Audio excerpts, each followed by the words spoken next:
नमो रत्नत्रियाय सराजै म राजेन्द्र मान Bajracharya Vajrayana health tips लिएर तपाईहरु समक्ष आइपुगिसकेको छु।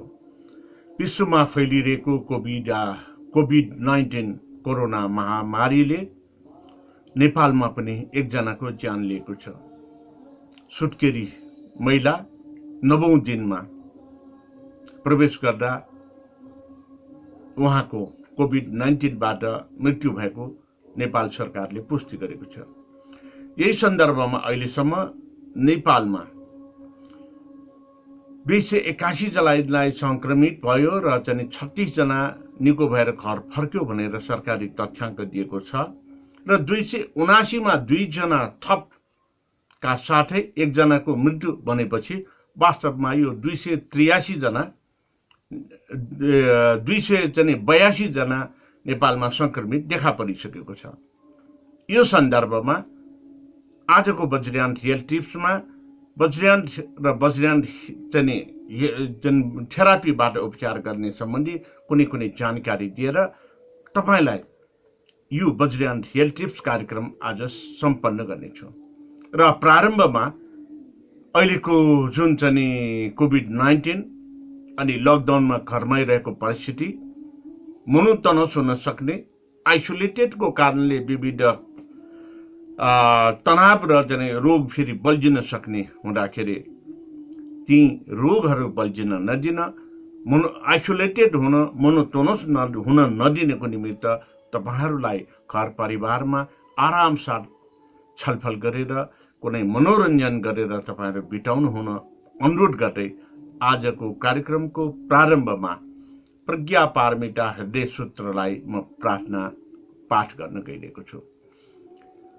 एवं मया श्रुतम एकस्मिन् समये भगवान राजगृहे विरति स्म गृद्धकुट पर्वते महता पिच्छु संगेन साध महता च बोधिसत्त्वाना च तेन खलु समय भगवान गंभीर संबोधि नामाय समाधि समापन्नम तेन च समय आर्यावल्गितेश्वर बोधिसत्व महासत्व गंभीरायाम प्रज्ञा पारमितायाम चर्याचरमाण एवं व्यवलोक प्रीति पंचस्कंधानमतान च स्वभाव वो शून्य व्यवलोकमति अब अथ आयुष्मान सारीपुत्र बुद्धा भावनुत आर्यावल्गितेश्वर बोधिसत्व इत्यवन च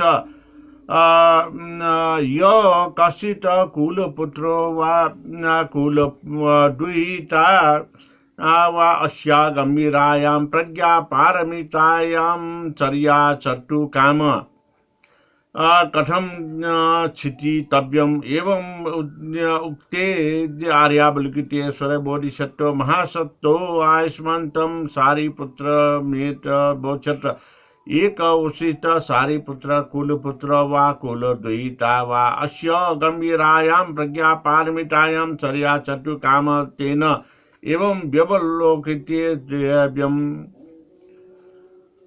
पंचस्कंधात्मदान च स्वभाव शून्यनाम समोपच्य समरूपम शून्यता शून्यता एवं रूपम रूपान पृथक शून्यता शून्यतायात पृथक रूपम यत् रूपम सा शून्यतायां शून्यता तररूपम एवं वेदना संज्ञा संस्कार विज्ञानी ऊर्च शून्यता एवं सारीपुत्र सर्वधर्मा शून्यता लक्ष्य अनुत्पन्ना अनिरुद्ध अमला विमला अनुना असंपूर्णा तस्मात्तं तयि सारीपुत्रं शून्यतायां न रूप न वेदना न संज्ञा न संस्कार न विज्ञान न चक्षु न श्रोत्रम न घ्राणम न जीवा न काय न मन न रूपम न शब्द न गंध न रस न स्पर्श न धर्म न चक्षु धाता यावत न मनो धातु न धर्म धातु न मनोविज्ञान धातु न विद्या न अविद्या न क्षय यावत न अजरा जरा मरणाक्षय न दुख समुदय निरोध मार्ग न ज्ञान न प्राप्ति न अप्राप्ति तस्मात् सारीपुत्र अप्राप्तेन बोधिसत्त्वानां न प्रज्ञा पारमिताय आश्रित विरति चित्तावरण चित्तावरण अस्तितो असतो विर्ष्या विपर्यास अतिक्रांतो निष्ठ निर्वाण निव व्यवस्थिता सर्वथा बुद्धा प्रज्ञा पारमिताय आश्रित्य अनुत्तराय सम्यक संबोधिम अभिसंबुद्धा तस्मात्म ज्ञानव्य प्रज्ञा पारमिता महामंत्र अनुत्तर मंत्र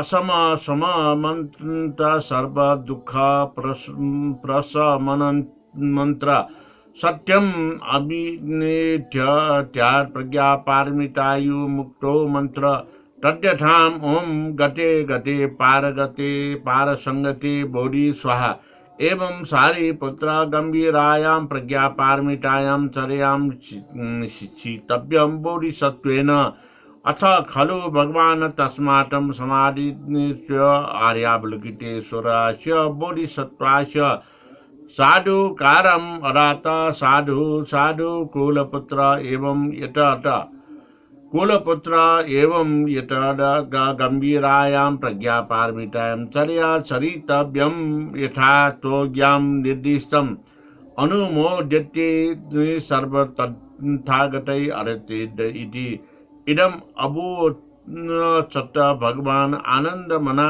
आयुष्मान सारीपुत्र आर्यावलोकितेश्वर बोधिसत्व सा च सर्वावती परिषद सदेन मानुष असुर गंधर्वस लोको भगवतो भाषितम् अभ्यनंदम इति प्रज्ञा पारमिता हृदय सूत्र समाप्तम। प्रज्ञा पारमिता हृदय सूत्र जुन सूत्रलाई यसरी रिसाइट गर्ने पाठ गर्ने त छँदैछ। यसमा व्यक्त गरिएका कुराहरूलाई हामीले बुझ्न सक्यौं भने जसरी सारीपुत्र भन्थे यो ए धर्म हेतु प्रभा हेतु तेसाङ भन्ने जुन गाथालाई एकपटक उहाँले श्रवण गर्नुभयो उहाँमा विचार गर्न सक्ने क्षमता, उहाँमा जुन चाहिँ समाधिको क्षमता, उहाँमा ध्यानको क्षमता, उहाँमा योगको क्षमता र यो सबैको कारणले युगानुत्तर क्षमता भएको कारणले सारीपुत्र भन्थे ए धर्म हेतु प्रभा जुन गाथा छ त्यो गाथा सुन्न साथै अरट हुनुभयो। यो किन हुनुभयो भन्दाखेरि प्रज्ञा पारमिता हृदय सूत्रमा जुन यो व्यक्त गरेको जने अभिव्यक्तिहरू हो, मन्त्र हो, गाथा हो, त्यो सबैमा उहाँ बोध हुनुहुन्थ्यो। अर्थात् वेदना संस्कार संज्ञा संस्कार विज्ञान वेदना भन्ने के हो, संज्ञा भनेको के हो, संस्कार भनेको के हो, विज्ञान भनेको के हो, पंच इन्द्रिय भनेको के हो, पंच कर्मेन्द्रिय भनेको के हो, पंच ज्ञानेन्द्रिय भनेको के हो, पंच स्कन्द भनेको के हो, यी सबै कुरालाई उहाँले बोध गर्न सक्नु भएकोले नै सारीपुत्र भन्थे छिट्टै अरहत हुनु भएको थियो। र वज्रयान थेरापीमा आज म फेरि यो निकै नै लाभदायक भएकोले डुबो र धनियाको बारेमा तपाईहरुलाई जानकारी दिन गइरहेको छु। धनिया तपाई हामीलाई थाहा छँदैछ। धनिया के गर्छौं भन्दाखेरि हामीले धनियाको अचार खाने गर्छौं र धनियाको अचार चाहिँ खाँदाखेरि हामीले त्यसले चाहिँ के गर्छ भनेर हामीले भन्छ भने हाम्रो जिब्रोको स्वादलाई यसले महत्त्वपूर्ण रूपमा स्वादिष्ट बनाउँछ र खानालाई रुचाउँछ। यो हामीले देखेर आएको, सुनेर आएको र हामीले धनिया अचारमा अलिकति कागतीको रस निचोरेर यसरी चाहिँ हामीले खाने गर्छौं। र धनियाको सन्दर्भमा के भन्ने गर्छ भन्दाखेरि स्तोत्रमा धान्यकम धानकम धान्य धाना धानमयकम तथा कुनतम धनुका छत्रा कुष्टुरु विटुन्नकम धान्य कन्तुवरम स्निग्ध मनुष्य मूत्रम लघु तिक्तम कटुष्णवीर्य दीपम पाचनम स्मृतम जोरग्न रोचनम ग्राही शाडु पाकी त्रिदोष स्नुत तृष्णा दाहा मिस्वा बका सरका सा मार्स कृमि प्रनुम आद्रतु तद्गुणम स्वादु विशेषात्मनिनाशी तथा। यो स्तोत्रले नै धनियाको के काममा उपलब्धि हुन्छ, धनियाले के कस्तो रोगलाई निदान र निराकरण गर्न सक्छ भन्ने कुरालाई व्याख्या विश्लेषण गरेको हामीले पाउँछौँ। जसरी नोस्ट्राडमसको कवितामय छन्दलाई व्याख्या विश्लेषण गरेर भविष्यवाणी गरिन्छ, त्यसरी नै यो भविष्यवाणी नभइकन सत्यतामा आधारित, प्रकृति र प्राकृतिक सिद्धान्तमा आधारित यसरी वर्णन गरिएको सूत्रको आधारमा हामीले धनियाको बहुउपयोगी गुणलाई तपाईहरु समक्ष प्रस्तुत गर्न गइरहेको छु। धनिया जसलाई थानक, धान्य, थाना अनेक नामले चिनिन्छ अनि यसलाई जुन चाहिँ ल्याटिन भाषामा कोरिएन्ड्रम सटिभम भन्ने गरिन्छ भने इङ्ग्लिसमा यसलाई कोरिएन्डर सीड भनेर भन्ने गरिन्छ। धनियाको सुप हामीलाई तरकारीको रूपमा पनि मन पर्छ। धनिया र आलु तरकारी हामीले पकाएर खाए पनि हुन्छ। यही धनियाको विभिन्न गुणहरू मध्ये हामीले खानेमा धनियाको तरकारी आलुसँग खान सकिन्छ अनि धनियाको अचार खान सकिन्छ भने धनिया र दुबो मिसाएपछि यसले औषधिको गुण दिन्छ। दुबो आफैमा पनि औषधि युक्त चाहिँ छ भने धनिया आफैमा पनि औषधि युक्त छ। दुबोले हाम्रो रगतलाई पातलो भएको छ भने रगत जम्नको निमित्त मद्दत गर्दछ। धनिया त्यसको ठिक विपरीत, धनियाले रगत जमेको छ भने त्यो जमेको रगत अथवा छिटो रगत बाक्लो हुने चाहिँ रोग तपाईलेमा छ भने त्यो रगत बाक्लो हुने रोगको निमित्त धनिया अचूक औषधि हो। धनियाले रगतलाई पातलो गर्छ। अब यो एकदमै चाहिँ ठिक विपरीत कुरा हो। तर फेरि चाहिँ के भन्दाखेरि जुन रगत बाक्लो गर्नको निमित्त दुबो प्रयोग गर्ने, रगत पातलो गर्नको निमित्त धनिया प्रयोग गर्ने अनि जमेको रगतलाई चाहिँ पगाल्नको निमित्त के गर्ने त भन्दाखेरि धनिया र दुबो बराबर मात्रामा प्रयोग गर्यो भने जमेको रगत पगाल्न मद्दत गर्छ। त्यसैले जो कसैलाई कहीँ पनि ठोकिएर च्यापिएर आफ्नो हातमा कहीँ कतै चाहिँ रगत चाहिँ जमेको छ भने पहिलो कुरा। दोस्रो कुरा, कुनै पनि दुर्घटनाबाट कहीँ पनि निलदाम चाहिँ भएको छ भने त्यो रगत जमेको नै हो। त्यो निलदाम हटाउनको निमित्त दुबो र धनिया बराबर मात्रामा पिनेर त्यसलाई जहाँ चाहिँ त्यो निलदाम छ, जहाँ रगत जमेको छ त्यहाँ चाहिँ मजाले चाहिँ मालिस गरेर हामीले रगत जमेकोलाई हटाउन सकिन्छ। दोस्रो कुरा, तपाईको जिउमा कहीँ कतै पनि दुखेको छ, विभिन्न औषधि गरेर पनि निको भएन, यो औषधि गरेर पनि निको भएन भने यो अवस्थामा तपाईले के गर्नुहोस् भन्दाखेरि दुखेको जिउमा कतै पनि दुखेको अवस्थामा एक, दोस्रो जिउमा कतै पनि गाँठोहरू चाहिँ देखा परेको सन्दर्भमा तेस्रो, हाम्रो रक्त नलीहरूमा जुन चाहिँ रक्त नलीहरूमा भनेको चाहिँ के भन्दाखेरि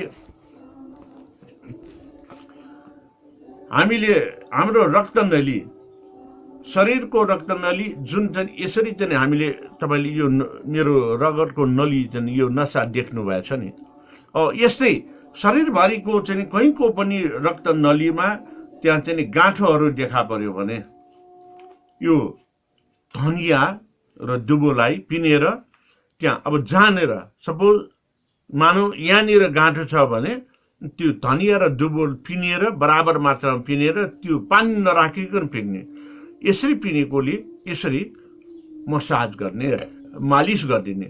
त्यो मालिस गरेर घाममा 10-15 मिनट 8 घन्टासम्म तपाईँले राख्नुभयो र एक दिन बिराएर 3 पटक गरेपछि त्यो गाँठोहरू, सिस्टहरू, ट्युमरहरू बाहिरबाट देखिएको त्यो सबै हट्ने गर्छ।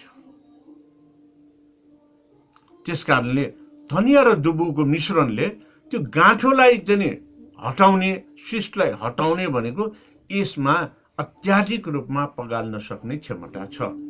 तर तपाईँले के यसलाई चाहिँ सतर्कतापूर्वक अपनाउनु पर्छ। किन भन्दाखेरि यो 3 पटक भन्दा बढी चाहिँ लगाउन थाल्नुभयो भने तपाईँको रगत एकदम पातलो भइदियो र अन्य शरीरका तन्तुहरू पनि त्यहाँ पग्लन थाल्यो भने त्यसले तपाईँलाई हानि हुन सक्छ। यसमा तपाईँ सचेत रहनुहोस्। र यो धनिया र दुबोको सन्दर्भमा तपाईँले कुनै प्रयोग गर्न आवश्यक छ भने तपाईँले मेसेन्जर कलमा वा चाहिँ मसँग चाहिँ यो मेसेन्जरमा तपाईँले राम्रोसँग सम्पर्क राखिसकेपछि मात्रै यसलाई प्रयोग गर्नु हुन पनि म सचेतको निमित्त आग्रह र अनुरोध गर्न चाहन्छु। त्यसै गरेर ब्रेन स्ट्रोक भएर हेमरेज भयो, अपरेसन गर्यो, तर पनि सबै रगत ठाउँ जमेको स्ट्रोक हेमरेजले जमेको रगत सफा गर्न सकेन भने त्यो सफा गर्न अप्ठ्यारो परिस्थितिमा त्यो व्यक्तिमा कुनै न कुनै अङ्ग वा कहीँ न कहीँ प्यारालाइसिस नचल्ने हुन सक्छ। हाम्रो पञ्च इन्द्रियमा मुख भएर पनि बोल्न नसक्ने अवस्था पनि पुग्न सक्छ। नाक भएर गन्ध लिन नसक्ने, घाँटीमा या पाल भएर पनि घाँटीमा या मुखमा पानी राखिदिए पनि तल नझर्ने हुन सक्छ। कान भएर पनि कानले नसुन्ने, आँखा भएर पनि आँखाले नदेख्ने, वैचारिक जुन विचार गर्ने क्षमता पनि ह्रास हुन सक्छ ब्रेन हेमरेजले। यदि ती चाहिँ हाम्रो ब्रेन चाहिँ यो मगजको त्यो चाहिँ संवेदनशील डाइरेक्सन दिने, निर्देशन दिने स्थानमा जम्न पुग्यो भने अब यो अवस्थामा अपरेसन अपरिहार्य छ। अपरेसन गराउनु भयो, तर अपरेसनले पनि सफा गर्न सकेन भने, सफा गर्न अप्ठ्यारो भयो भने, यस्तो अवस्था भयो भने तपाईले के गर्ने? कसैलाई नहोस्, तर कसैलाई भयो भने तपाईले दुबो र धनिया एकदम सफा गर्नुहोस्, पिन्नुहोस्। बिहान एक पटक दुवै नाकको पालमा 2 ठोपा 3 दिनसम्म त्यो धनियाको रस राख्नुहोस्। हाम्रो दिमागमा, हाम्रो मगजमा जमेको रगत पग्लिएर आउनेछ। यसो हुँदाखेरि जुन चाहिँ हामीले सफा गरिसकेपछि, त्यो पग्लिएर आएर सफा गरिसकेपछि त्यो व्यक्तिको आँखा नदेखेको छ भने आँखा देख्छ, हेमरेजको कारणले आँखा नदेखेको छ भने हेमरेजको कारणले निल्न नसक्ने, कान नसुन्ने, मेमोरी पावर लस भएको छ भने त्यो सबै फेरि ब्याक हुने गर्दछ। यो महत्त्वपूर्ण जानकारी हो, तर यसको प्रयोग गर्नु अगाडि कृपया सचेतताका साथ प्रयोग गर्नुहुन। 2 ठोपा दुवै नाकको पालमा 3 दिनको 1 पटक भन्दा बढी नराख्नु हुन म सचेत पनि गराउँछु। तर बाह्य अङ्गमा तपाईले चाहिँ त्यति साह्रो फरक पर्दैन, तर फरक चाहिँ नि पार्छ। जहाँ मैले अघि नै व्यक्त गरेँ, गाँठोहरू छ रगतमा, जुन नसाहरूमा चाहिँ यहाँ चाहिँ देखिने गरेरै चाहिँ गाँठोहरू देखा पर्यो भने त्यो कोलेस्ट्रोल पनि हुनसक्छ, सिस्ट वा ट्युमर पनि हुनसक्छ। यस्तो कुरालाई बाहिरबाटै धनिया र दुबो चाहिँ मसाज गरेर हटाउने यो अचूक उपाय हो। र धनियाको कारणले हामीले चाहिँ के भन्दाखेरि यो कसैलाई पिसाब नभइरहेको अवस्थामा वा युरिनरी ट्र्याक इन्फेक्सन, पिसाबको नलीमा कुनै इन्फेक्सन भइराखेको समयमा धनियालाई पिनेर तपाईँले नुन, जिरा र नुन मात्रै राखेर धनिया पिनेर अचार खानुभयो भने यो युटिआई, युरिनरी ट्र्याक इन्फेक्सनलाई धेरै मात्रामा यसले सफा गर्ने र त्यहाँ भएको इन्फेक्सनलाई हटाउने काम गर्दछ। यसले धातुजन्य हाम्रो शरीरमा जुन चाहिँ धातुजन्य रोगहरू चाहिँ छ भने त्यसलाई नाश गर्दछ। र यो धनिया एउटा चाहिँ के पनि हो भन्दाखेरि यसले हाम्रो शरीरमा पचाउनको निमित्त पनि मद्दत गर्छ। पचाउने भनेको खाएको कुरा वस्तु पचाउनु अत्यावश्यक हुने गर्दछ, जसको कारणले हामीले सबै पोषण तत्त्वहरू खाएका वस्तुहरूबाट प्राप्त गर्न सकिन्छ, जसको कारणले हाम्रो रोगसँग लड्ने क्षमता हाम्रो शरीरमा वृद्धि हुन्छ, इम्युन पावर वृद्धि हुन्छ। अहिलेको कोरोना महामारीको सन्दर्भमा हामीलाई शारीरिक रूपमा तन्दुरुस्ती राख्नको निमित्त यो इम्युन पावर, रोगसँग लड्ने क्षमता विकास गर्नु अत्यावश्यक छ। अनि यो धनियाको अचारले ज्वरोलाई पनि नाश गर्छ। त्यसकारणले ज्वरो नाश गर्ने, रुचि नभएकालाई रुचि बढाउने, पाचन प्रणालीले चाहिँ सुदृढ गर्ने, यो चाहिँ कफ, बात र पित्तलाई पनि नाश गर्ने, अनि बान्ता हुन लागेको छ भने त्यसलाई पनि रोक्ने, र श्वास प्रश्वास प्रक्रियामा कुनै तपाईँलाई समस्या छ भने पनि धनियाको अचारले यो निको गर्ने गर्दछ। त्यसकारण अहिलेको परिस्थिति जुन कोरोना भाइरस, ज्वरो देखिने हुन्छ, श्वास प्रश्वासमा समस्या हुने गर्दछ, जसको कारणले अहिले त चाहिँ के भन्ने मल्टिपल रेस्पिरेटरी चाहिँ सिन्ड्रोम भनेर चाहिँ त्यो देखा परिसकेको, मेमोरी पावर लस हुने चाहिँ भइसकेको अवस्था, र चाहिँ यो कोरोना भाइरसको कारणले चाहिँ पाचन प्रणालीमा गडबड हुने, यो सबै कोरोना भाइरससँगको रिलेटेड सम्बन्धित लक्षणहरूलाई निराकरण गर्न सक्ने क्षमता यो धनियामा भएकोले, र धनिया तपाईँले अहिलेको तरकारी बजारमा त ल्याउनुहुन्छ भने त्यो पनि सङ्क्रमित हुन सक्छ। त्यसलाई चाहिँ डिसइन्फेक्सन चाहिँ गरिसकेपछि मात्रै, राम्रोसँग सफा गरिसकेपछि, घाममा सुकाएर वा तातो पानीले मजाले पखालिसकेपछि मात्रै धनिया तपाईँले अचार खानुहोला।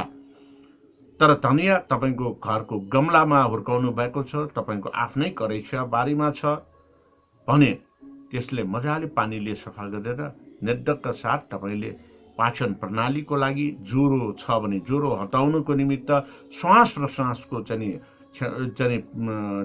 समस्या छ भने त्यसलाई हटाउनुको निमित्त, अनि कफ, बात, पित्त को रोगको निमित्त तपाईँले प्रयोग गर्न सक्नुहुन्छ भन्दै आजको कार्यक्रममा विशेष गरेर धनिया र कोरोना भाइरस अनि धनिया र वज्रयान थेरापीमा यो विभिन्न पाचक बनाउने विभिन्न चाहिँ कामहरूमा पनि यो गन्धको रूपमा, रसको रूपमा यो धनियाको बिउ, धनियाको चाहिँ बोटलाई प्रयोग गर्ने गरेको कुरा यहाँलाई जानकारी गराउँदै आजको कार्यक्रमबाट बिदा हुन चाहन्छु। वज्रयान एल टिप्स कार्यक्रम हेर्दै गर्नुहोला र युट्युबमा राजेन्द्र मान बज्राचार्यलाई सब्सक्राइब पनि गरिदिनु हुन विनम्र अनुरोध गर्दै यही बिदा हुन चाहन्छु। भवतु सर्वमङ्गलम।